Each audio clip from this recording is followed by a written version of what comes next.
Lavalas.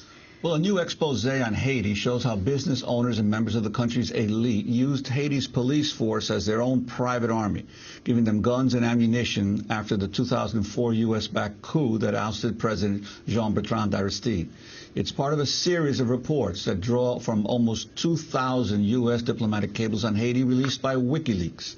The series is a partnership between The Nation magazine and the Haitian weekly newspaper Haiti Liberté. The cables cover an almost 7-year period from April 2003 to February 2010, just after the earthquake that devastated the capital of Port-au-Prince and surrounding cities. Another recent expose details how the United States, the European Union, and the United Nations supported Haiti's recent presidential and parliamentary elections despite concerns that the country had unfairly excluded Haiti's largest opposition party, Lavalas, the party of Aristide. And a third report in the series explains how contractors for Fruit of the Loom, Haiti, and Levi's work with the U.S. Embassy to aggressively block a minimum wage increase for Haitian assembly zone workers, the lowest paid workers in the hemisphere, the poorest country in the Western Hemisphere. We're joined now by the two authors of these reports, veteran Haiti correspondent Dan Coughlin and Haiti Liberté editor Kim Ives.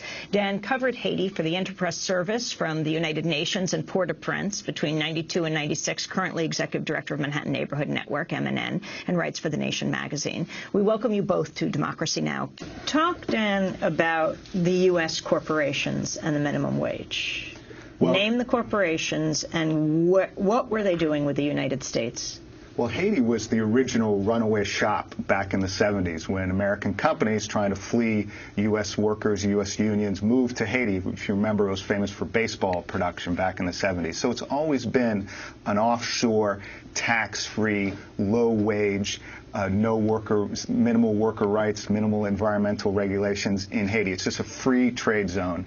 So it's been developed like that intermittently over the last 40 years. But Haitians object to this because they're mistreated, poorly paid, and so there's a lot of resistance to it. But companies like Haynes, Fruit of the Loom, Levi Strauss, these are named in the cables who use these contractors to manufacture undergarments, T-shirts.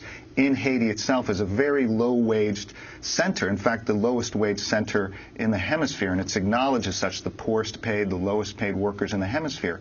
These assembly zone contractors who have these contracts with Haynes and Fruit of the Loom are putting enormous pressure with the U.S. Embassy on the Haitian parliament not to increase the minimum wage because they claim that this will, devastate the industry.